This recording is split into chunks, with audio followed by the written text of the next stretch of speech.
सुन्दरि Madhavi चन्द्र सहोदरि हेममयी मुनिगणमण्डित मोक्षप्रदायनि मञ्जुलभाषिणि वेदनुते पङ्कजवासिनि देवसुपूजित सद्गुणवर्षिणि शान्तियुते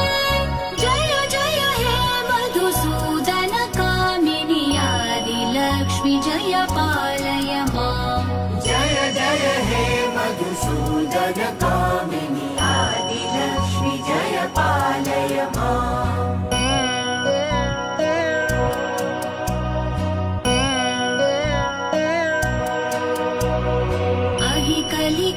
कलिकल्मषनाशिनि कामिनि वैदिकरूपिणि Vedvati